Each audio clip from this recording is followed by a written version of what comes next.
आदाब, मैं हूं मुमताज आलम रिजवी और इस वक्त मैं आपकी खिदमत में हाजिर हुआ हूँ। बात करूंगा ईरान अमेरिका के सिलसिले में जो बातचीत हो रही है। हमारे साथ मौजूद हैं वॉर एक्सपर्ट और इसके साथ साथ Middle East expert senior journalist Shaukat Bharati साहब। मैं उनका इस्तकबाल करता हूँ, खैर मकदम करता हूँ।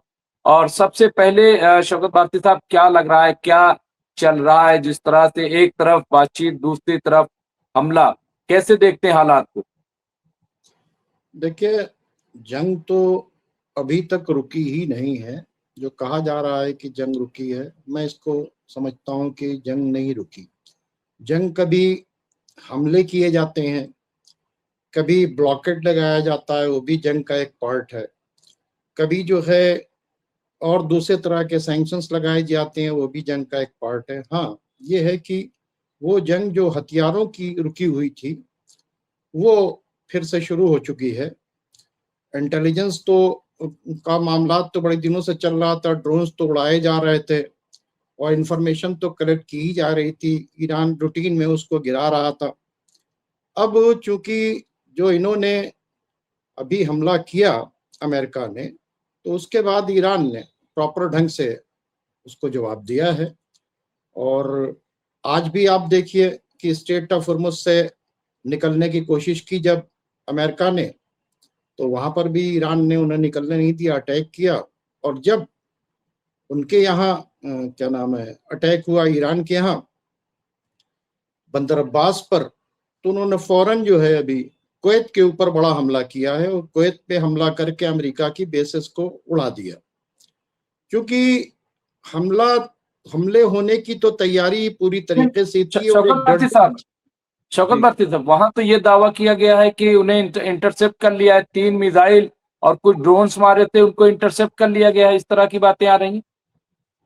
वो अभी जो इंटरसेप्ट करने की बातचीत है वो कुवैत की तरफ से है। और हम्म। दूसरे जो रिसोर्सेज हैं वो बता रहे हैं कि ईरान ने बड़ा हमला किया है और खतरनाक किस्म का जवाब दिया है उन्होंने। उसकी वजह यह है कि लेबनान के ऊपर इजराइल का अटैक बढ़ता चला जा रहा है, जो सीज फायर था। और बार बार ईरान ने सीज फायर में सबसे बड़ा जो एक शर्त रखी है कि लेबनान की भी जंग बंद होगी। तो वहां बाकायदा तौर के ऊपर ईरान के ऊपर, लेबनान के ऊपर अटैक करके आज काफी सुबह से हमले हुए हैं और बहुत नुकसान हुआ है। और जिसका जवाब देते हुए हिजबुल्लाह ने भी अपने अटैक्स जो हैं वो जारी कर रखे हैं। तो जंग देखिए, अमेरिका को जो चला रही है पीछे से ज़ायनिस्ट लॉबी, वो जंग रोकना नहीं चाहती है। जंग रुकने के बिल्कुल। मतलब, मैं बार बार कहता हूं कि जंग रुकने का मतलब ये है कि बेंजामिन नेतन्याहू जो है वो, उनको जो है अपनी सीट से हाथ धोना पड़ेगा। जंग रुक जाएगी तो फिर सारा जब एनालिसिस होगा तो पता चलेगा कि इन्होंने कितने जुल्म किए हैं।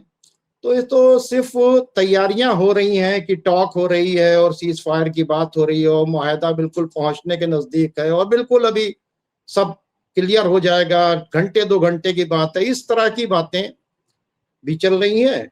और साथ में आप देख लीजिए, अच्छा, वरना अगर अटैक नहीं करना था तो हज से 2 दिन पहले सऊदी अरब ने जो अपने तमाम जो है मिसाइल्स जो हैं हज के पीरियड के अंदर क्यों एक्टिव कर दिए थे? इसलिए एक्टिव कर दिए थे उन्होंने कि उनको पता था कि अटैक होगा। और ये लोग चाहते थे कि अटैक जब हम ईरान के ऊपर करें और ईरान पलट कर अटैक करे, और वो करे गल्फ कंट्रीज के ऊपर, खासकर सऊदी के ऊपर, तो हम ये कहते हैं देखिए साहब, दुनिया भर के हाजी फंसे हुए हैं वहां से हज करने के लिए आए हैं। और हज के मौके पर भी ईरान ने क्योंकि ईरान पर जो भी अटैक होता है वो मिडिल ईस्ट की एयर बेसेस इस्तेमाल करने के बाद ही हो रहा है। अब ईरान की मजबूरी यह है कि ईरान ये देख रहा है कि हाजी जो है वहां पर, तमाम हुज्जाज जो है वापस चले जाएं, ज़ायरीन वापस चले जाएं किसी तरह से, तब फिर वो भरपूर जवाब देगा। क्योंकि ये मिडिल ईस्ट के बेसिस, मैं आपसे फ्रॉम वेरी बिगनिंग कह रहा हूं कि अमेरिका की हैसियत नहीं है कि वो ईरान से लड़ पाए। ईरान से एक ही तरह से वो लड़ सकता है कि जब वो मिडिल ईस्ट के बेसिस इस्तेमाल करे। और मिडिल ईस्ट के बेसेस और उनकी एयर स्पेस जो है अमेरिका वो पूरी तरीके से इस्तेमाल कर रहा है। अब भी अगर मिडिल ईस्ट के लोगों को शर्म नहीं आ रही तो कब आएगी? उनसे तो कहा जा 16 रहा है कि बेसिस तो शौकत भारती साहब 16 बेसिस तो ईरान पहले ही उड़ा चुका है और उनको अभी कहा जा रहा है कि उनकी मरम्मत तक नहीं हुई है। तो अब ये क्या इनके जो बेसिस हैं गल्फ कंट्रीज के, इनका इस्तेमाल हो रहा है या देखिए उन्हें ऐसा बना है दिया? कि देखिए ऐसा है कि एक एक मुल्क में उसी जगह के ऊपर कोई एक बेस नहीं है। एक ही मुल्क में कई कई बेसेस हैं। तो जो बेसेस डिस्ट्रॉय हुए हैं उसके अलावा जो दूसरे बेसेस हैं वो वहां के ऊपर काम कर रहे हैं। और बेसेस के अलावा एयर स्ट्रिप है, एयर स्ट्रिप भी तो इस्तेमाल हो रही है भाई। आप फिजाइया हुदूद को कैसे इस्तेमाल कर सकते हैं विदाउट परमिशन? तो अगर मान लीजिए कि ये जो रिफ्यूलिंग करने वाले टैंकर्स हैं वो नहीं उड़े गल्फ से और वो उड़े जाकर आपके इजराइल से, ठीक है, तो उन्होंने जो फिजा जो है फिजाई हुदूद जो है वो किसका इस्तेमाल किया? सीरिया का इस्तेमाल किया, सऊदी का इस्तेमाल किया, जॉर्डन का इस्तेमाल किया, कुवैत का इस्तेमाल किया। हाँ, तो ये फिजाई हुदूद ना इस्तेमाल करने देने से तब भी तो अटैक नहीं होंगे। तो सिर्फ बेसिस ही नहीं है, साथ में फिजाई हुदूद का इस्तेमाल करना जो है वो बहुत ही खराब है। और जाहिर सी बातचीत है कि गल्फ जी जी जी शौकत भारती साहब, ये ठीक है, ये तो इस्तेमाल हो रहा है, इसमें दो राय नहीं है, कोई और सोर्सेज नहीं है। तो फिर बातचीत का क्या होगा? जिस तरह से रूस भी चाहता था, चीन भी चाहते थे और ये अमेरिका मान नहीं रहा है, तो अब उसका क्या तरीका होगा? किस तरह से? ईरान तो फिर तैयार है, कह रहा है ठीक है हम तो जवाब देंगे, और ईरान ने जवाब दिया भी, तो फिर बातचीत रुक गई इसका मतलब? सुलह सुलह कंडीशंस पर होती है, सरेंडर नहीं होता। ईरान को बार बार सरेंडर करने की बातचीत की जा रही है। या तो आप जो इंटरनेशनल एटॉमिक एनर्जी के देख रेख के अंदर सारा यूरेनियम जो है उसको डिस्ट्रॉय कर दें, या वो यूरेनियम हमको दे दें, ठीक है, हम आपके पैसे जो हैं वो हम बिल्कुल जो हमने सीज किया वो हम वापस नहीं करेंगे। तो इस तरह से तो बात ये हो रही थी कि स्ट्रेट ऑफ हॉर्मुज हम खोलेंगे, लेकिन ब्लॉकेट जो है वो भी आप खत्म करेंगे। एक एक स्टेप के ऊपर आगे बढ़ेंगे ताकि एक कॉन्फिडेंस बिल्टअप हो जाए कि ये जो सीज फायर हो रहा है ये आगे चल के परमानेंट जंग बंद हो जाएगा और उसकी कोई गारंटी देगा कि फ्यूचर में अटैक ना हो। उसके प्रोसेस को स्टार्ट करने में कल ईरान के ऊपर ये बात ना आ जाती कि भाई सब लोग समझा रहे थे ईरान नहीं माने। आपने देखा कि टर्की के क्या नाम है का फॉरेन ऑफिस जो है, सऊदी का फॉरेन ऑफिस जो है, कतर का फॉरेन ऑफिस, इजिप्ट का फॉरेन ऑफिस, ये सब के सब पाकिस्तान के लोग जाकर ईरान को ही बता रहे थे कि भाई आप ऐसा कर लीजिए, ऐसा कर लीजिए, ऐसा कर लीजिए। ईरान अपनी बातों को कर रहा था और करने के बाद कि भाई हमारी कंडीशंस जो हैं उन कंडीशंस को फुलफिल अगर कर दिया जाएगा तो हमें कोई जंग की जरूरत ही नहीं। एक बार की उन्हीं लोगों से कहा गया जो पीस के लिए बात कर रहे थे, उनसे ही कह दिया गया कि आप सब इब्राहिम अकॉर्ड मान लें। इब्राहिम अकॉर्ड मानने के मतलब ये है ग्रेटर इजराइल को एक्सेप्ट कर लिया, चाहे उसको ग्रेटर इजराइल नाम दे दिया चाहे इब्राहिम अकॉर्ड नाम दीजिए, नाम बदलने से कुछ नहीं होता। तो इब्राहिम अकॉर्ड करने के बाद उन्होंने तो पाकिस्तान को भी फोर्स किया कि आप भी इब्राहिम अकॉर्ड मान लें। अगर इब्राहिम अकॉर्ड मान लेंगे तो वहां के ऊपर पब्लिक जो उनको जो है कुर्सी से उतार के फेंक देगी। ईरान को भी कहा, ईरान को भी दावत दी।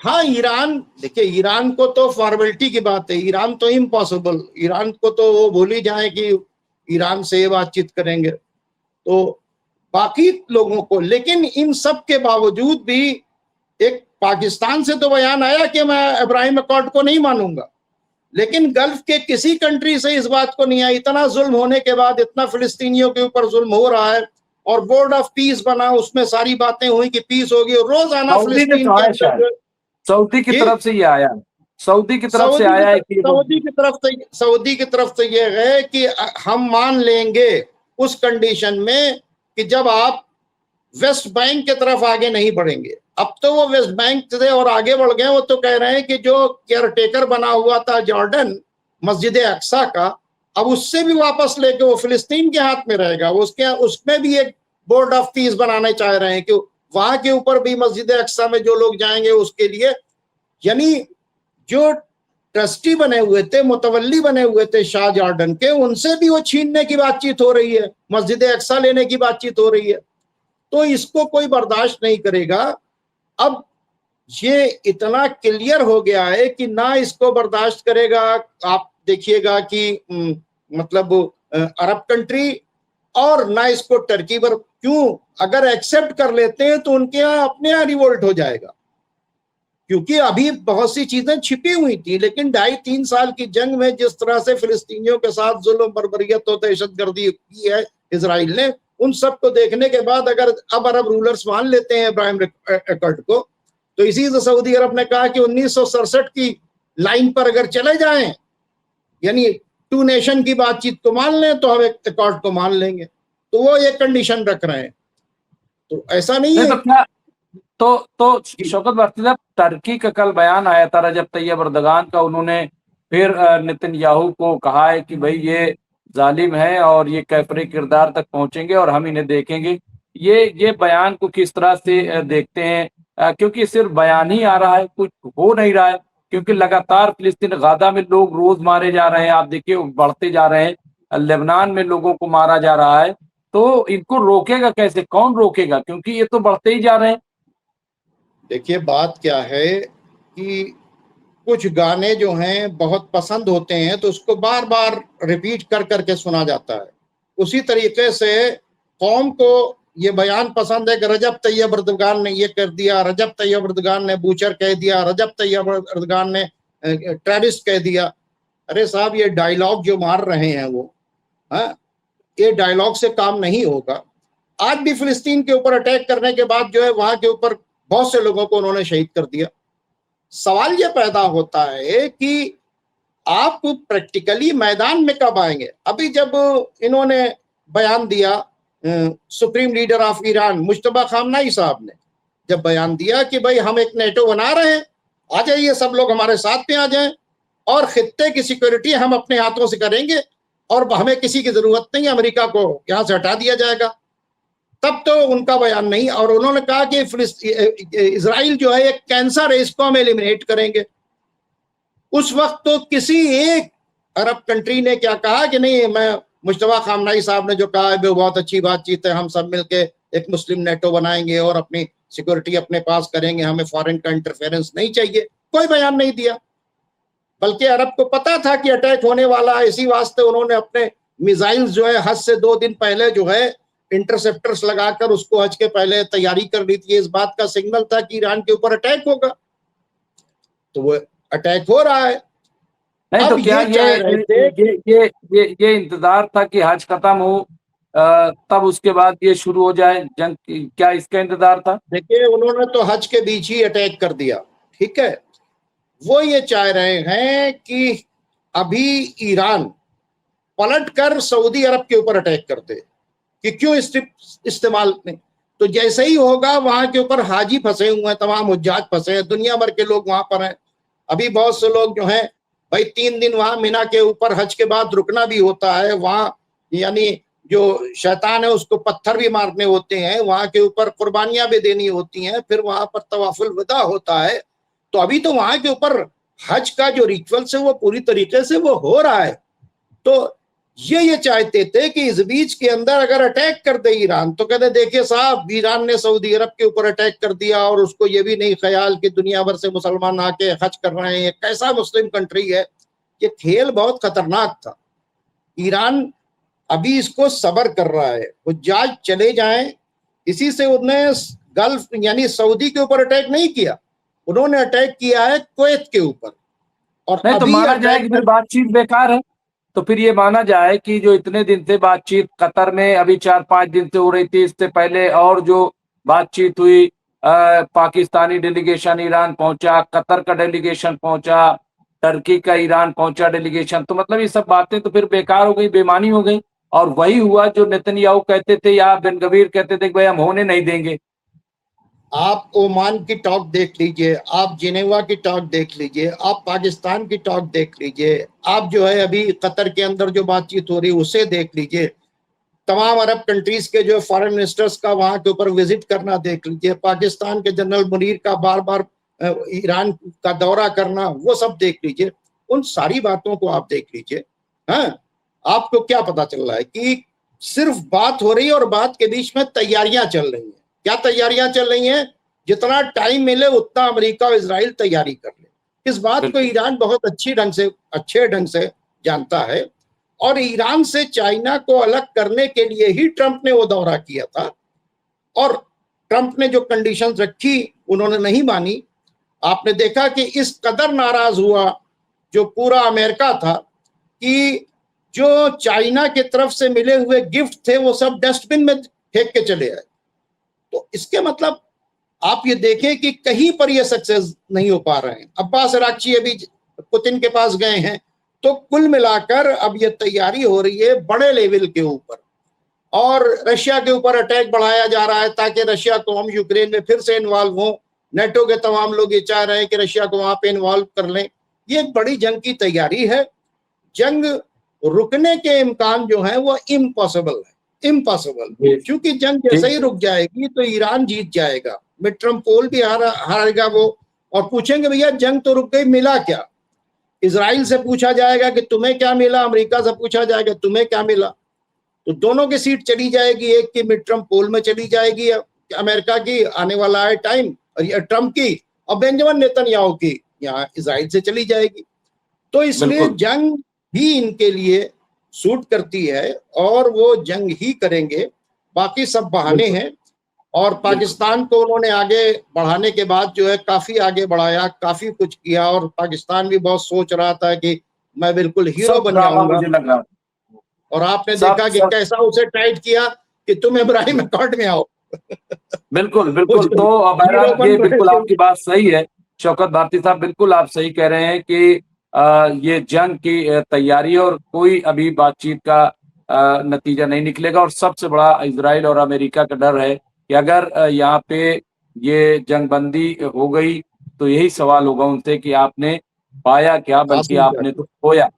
तो यही डर है, और इसीलिए शायद एक बार फिर जंग की तरफ अमेरिका बढ़ रहा है। और उसके पीछे जो सबसे ज्यादा वाला मुल्क है वो इजराइल है और प्रधानमंत्री बेंजामिन नेतन्याहू। बहुत बहुत शुक्रिया शौकत भारती साहब, आप हमसे जुड़े, हमसे बातें की। इंशाल्लाह फिर हाजिर होंगे और आपसे बातचीत करेंगे। बहुत बहुत शुक्रिया।